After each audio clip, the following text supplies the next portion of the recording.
Sejam bem-vindos, mais uma vez, nesse nosso instante de estudo do Grupo de Estudos Irmã Angélica.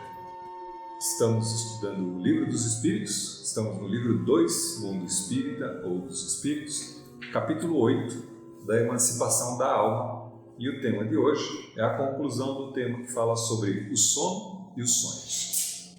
Então, continuando, essa é a terceira parte desse tema, e a gente continua então com a pergunta número 412 do Livro dos Espíritos. E ela diz assim: pode a atividade do espírito durante o repouso ou o sono corporal fatigar o corpo? E a resposta? Pode, pois o espírito se acha preso ao corpo qual o balão cativo ao poste. Assim como as sacudidelas do balão abalam ao poste, a atividade do espírito reage sobre o corpo e pode fatigá-lo. Explicando, a gente falou que durante o período do sono, quando a gente entra para o sono, o espírito se desloca e ganha uma certa mobilidade. Então o espírito pode se manifestar em outros lugares, continua ligado pelo cordão fluídico, de maneira que as atividades do espírito podem refletir no corpo físico. Então não é raro que, se você teve uma noite que você não dormiu muito bem, ou seja, você teve pesadelo, teve muita agitação durante o sono, você acorda cansado, porque você não acabou não descansando adequadamente. Isso pode refletir uma agitação do espírito durante o período do sono.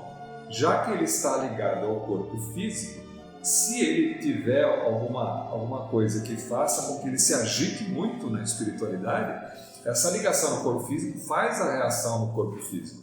E o corpo físico pode, então, sentir essa agitação.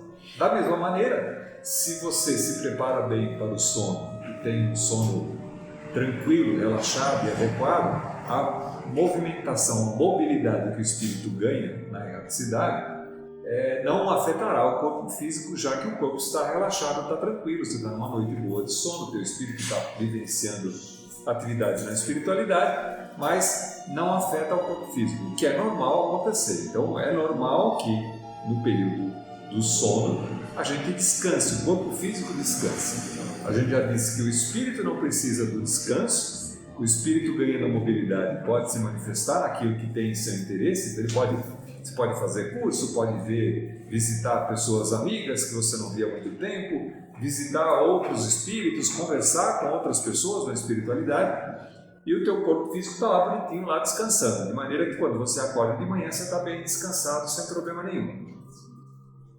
Continuando, pergunta número 413, diz assim: do princípio da emancipação da alma parece decorrer que temos duas experiências simultâneas, a do corpo, que nos permite a vida em relação ostensiva, e a da alma, que nos proporciona a vida de relação oculta. É assim? E a resposta? No estado de emancipação, prima a vida da alma. Contudo, não há verdadeiramente duas existências. São antes duas faces de uma só existência, porquanto o homem não vive duplamente. Explicando aqui, quando ele diz emancipação da alma, ele está falando do processo onde o corpo físico entra em período de sono e a alma ou o perispírito se desloca do corpo físico e ganha então esse processo de emancipação. É como se existissem dois indivíduos nessa hora, no momento da emancipação, já que o corpo físico continua ali deitadinho e o espírito ganha mobilidade e vai para a erraticidade. E a resposta é não, existe um indivíduo só. O que existe é que continua a ligação do corpo perispiritual com o corpo físico. Então, aparece, se você observar a figura, que teriam dois indivíduos ali, um que ganha mobilidade e um que continua dormindo, mas na realidade é o mesmo indivíduo que só está se manifestando em duas situações diferentes. O corpo físico que continua ali dormindo, deitadinho, descansando, e o espírito que se manifesta na erraticidade. Pergunta número 414. Podem duas pessoas que se conhecem visitar-se durante o sono? E a resposta? Certo. E muitos que julgam não se conhecerem costumam reunir-se e falar-se. Podes ter, sem que os suspeiteis, amigos em outro país, inclusive. É tão habitual o fato de ires encontrar-vos durante o sono com amigos e parentes, com os que conheceis e como vos podeis ser úteis, que quase todas as noites fazeis essas visitas. A gente já comentou em algumas outras perguntas, já que você ganha mobilidade durante o período do sono, quando você dorme, você ganha a possibilidade de ir daquilo que é do seu interesse. Se você tiver interesse de encontrar conhecidos, você pode encontrar conhecidos durante o período do sono. Inclusive outros conhecidos, não só espíritos desencarnados, mas outros conhecidos encarnados, já que do outro lado o teu conhecido também está dormindo. E se ele está dormindo, ele também ganhou mobilidade. Então não é raro de pessoas se encontrarem durante o sono para poder bater papo, para conversar, para ter notícias, né? A gente já também falou que às vezes é possível obter notícias, e até às vezes de parentes distantes, que você não vê há muito tempo, porque o teu interesse, a tua intenção, a cabeça, a tua mente, o teu espírito está preocupado com aquela situação. Ganhando mobilidade através do sono, você pode então até lá para tentar obter informações a respeito daquela pessoa. Então, o que rege, o que dirige, o que determina para onde você vai são os teus interesses, de maneira que é possível fazer. E ele diz ainda que, inclusive, que você pode encontrar pessoas que você não conheça, ou seja, não conheça enquanto encarnado. Já que nós tivemos várias existências e teremos outras tantas existências ainda, não é raro que grande parte dos nossos amigos ficaram na erradicidade, pessoas com quem a gente já conviveu em outras existências e que agora estão na erradicidade, ou que estão encarnadas em outro lugar, cumprindo um outro papel, mas que nas vidas precedentes foram nossos conhecidos, foram pessoas com as quais a gente tinha um contato bom, que eram realmente pessoas afins. Então a gente pode, durante o período do sono, se encontrar para poder bater papo, para conversar, para extrair, para tirar notícias, para praticar interesses comuns, né? Sem que a gente traga essa impressão depois que você volta do sono. Quando você desperta pela manhã, a gente também já disse que é uma característica geral que quando a gente retorna do sono, a gente não traz todas as lembranças que você conviveu, que você viveu, porque senão a gente lembraria de tudo, a gente não precisaria estar discutindo isso aqui agora, porque a gente saberia exatamente aquilo que aconteceu. Então é normal que a gente esqueça, mas que normalmente quando essas situações acontecem, nós trazemos lembranças, trazemos alguns sinais que dão para a gente uma certa orientação daquilo que foi discutido durante o período do sono. Então nós podemos acordar de repente de manhã e lembrar de alguma pessoa que não vemos há muito tempo. Isso, nossa, lembrei agora de fulano, puxa vida, faz tempo que eu não falo com fulano. Isso pode aguçar o interesse de fazer com que você procure notícias daquela pessoa. Isso pode ser originário, porque você encontrou já essa pessoa durante o sono e ali bateu a saudade de encontrá-la novamente, ou porque você, conversando com outro conhecido no período do sono, soube de notícias daquela pessoa ou se interessou por notícias daquela pessoa, de maneira que quando você retorna, quando você desperta de manhã, venha a impressão, a lembrança, sem ter lembrado exatamente aquilo que aconteceu, mas vem aquela sensação, uma lembrança da pessoa, de maneira que você tenha que fazer contato com ela para obter informação, né? Pergunta número 415. Que utilidade podem elas ter se as ouvidamos? Ou seja, essa visita, né? Que utilidade essas visitas que a gente faz durante o período do sono pode ter se a gente as esquece quando a gente acorda? E a resposta? De ordinário, ao despertar, guardais a intuição deste fato, do que se originam certas ideias que vos vêm espontaneamente, sem que possais explicar como vos acudiram. São ideias que adquiristes nestas confabulações. Ou seja, como a gente disse, vem uma sensação, são ideias que a gente obteve durante o período do sono, quando estávamos conversando com outras pessoas desencarnadas ou com outras pessoas mesmo encarnadas que estavam em sonho, também dormindo, e que fez com que a gente, com essa impressão ao acordar, faz com que a gente as procure. Pergunta número 416. Pode o homem, pela sua vontade, provocar as visitas espíritas? Ou seja, as visitas de espíritos durante o sono?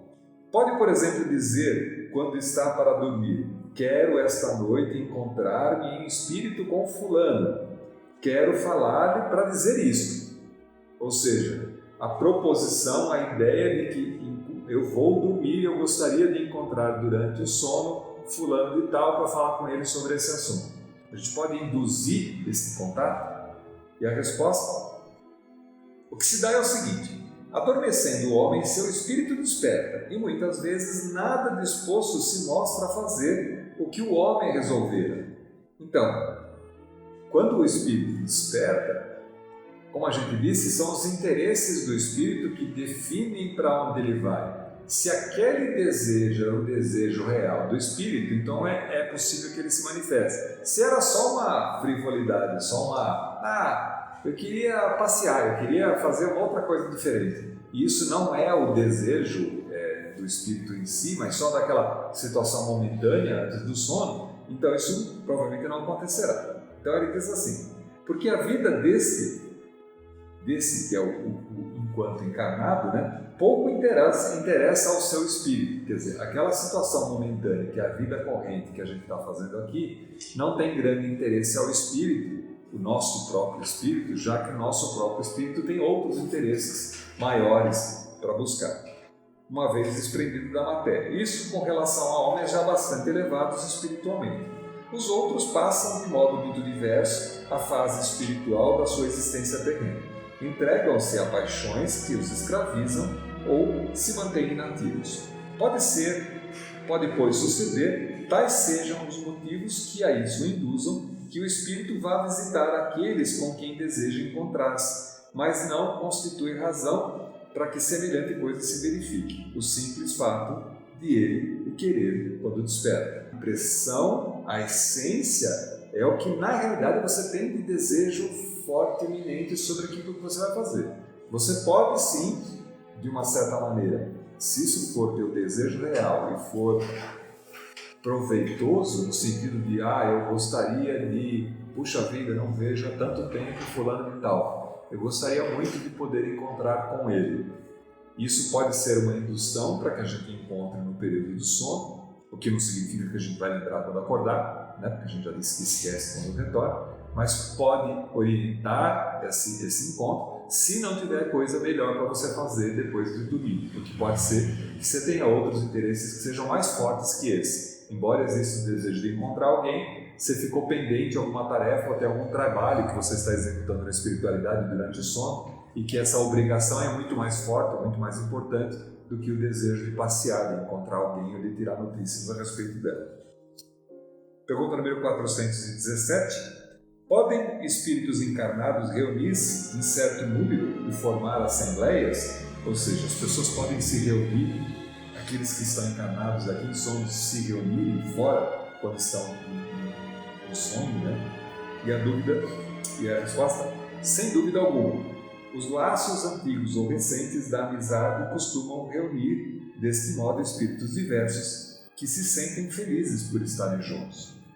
Então, pessoas que são agradáveis, que são simpáticas, podem se reunir durante o sono com o desejo simplesmente de estarem juntos, né? Sem que se tenha consciência disso enquanto despertam.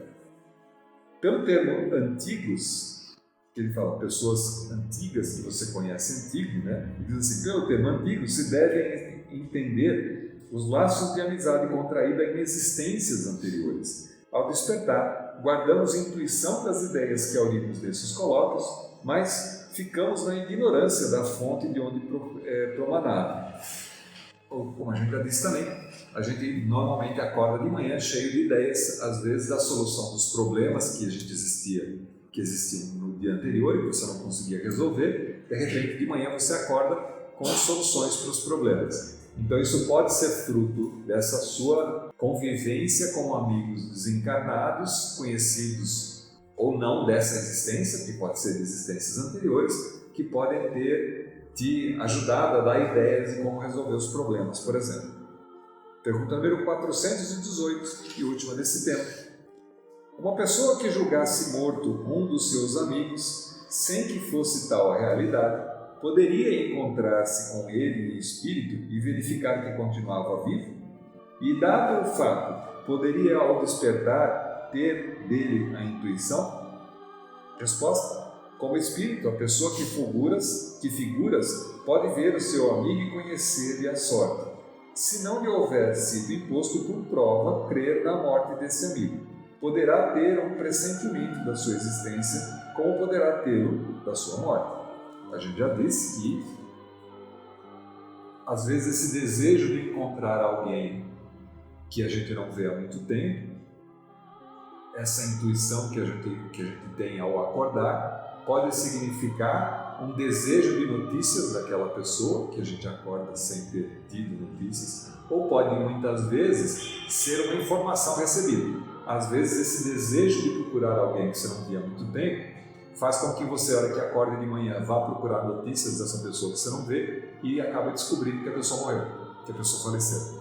Então, pode ter sido que a informação da morte do fulano possa ter acontecido durante o sono, e quando você acorda de manhã, por não lembrar exatamente do fato, mas por ter a intuição de alguma coisa ligada àquela pessoa, fazendo com que você procure a pessoa, faz com que você obtenha informação real. Então, aí você conscientemente recebe a informação, por exemplo, da morte da pessoa, ou de algum fato importante que tenha acontecido com ela. Bom, isso a gente encerra essa parte, esse tema, né?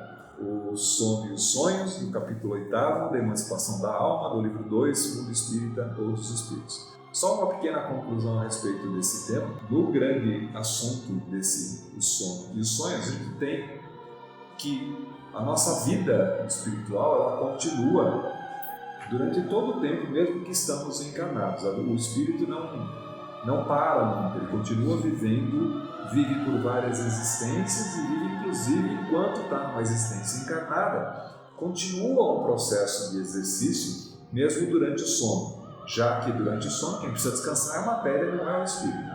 Então a gente viu em alguns aspectos, em algumas perguntas, que diz que a gente pode, durante uma existência, iniciar ou continuar um trabalho na espiritualidade, mesmo que você não tenha consciência disso enquanto encarnado, de maneira que quando a gente retorna à espiritualidade, por momento da desencarnação, no momento da morte, como a gente já vinha vivendo na espiritualidade, fazendo um determinado trabalho, pode ser que você, ao retornar à espiritualidade, se dê conta daquele trabalho que você vinha fazendo e possa continuar aquele trabalho. Ou seja, você não precisa interromper, já que é a mesma existência, é a mesma vida. Só que durante um período do dia, que é esse dia em que estamos encarnados e ativos aqui, né, estamos vivendo a vida terrena aqui, a gente está, de uma certa maneira, não está trabalhando na espiritualidade, estamos trabalhando aqui.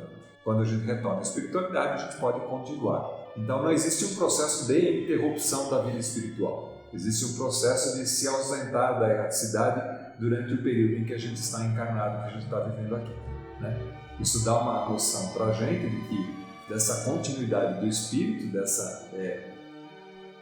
reforça aquilo que a gente tem dito algumas vezes, que nós não somos seres que têm espírito. Nós somos espíritos que momentaneamente estamos encarnados. A vida espiritual precede e continua a existir depois da existência corpórea. Que a existência corpórea é só um período onde a gente passa aqui, mais próximo da matéria, que permite com que a gente passe por experiências que são necessárias para o nosso crescimento, para a nossa evolução. Quer seja para corrigir problemas que nós tenhamos provocado nas existências anteriores, quer seja como prova para comprovar que aprendemos já determinados assuntos. Então enfrentamos aqui num mundo de prova e expiação, como é o estado atual do planeta, ou por provas ou por expiações. Provas no sentido de comprovar que aprendemos, expiações no sentido de a gente corrigir algumas coisas que a gente possa ter feito de errado nessas ou em existências anteriores. Bom, a gente fica por aqui e retorna então na próxima sessão com mais uma parte do capítulo 8 da Emancipação da Alma. Até lá!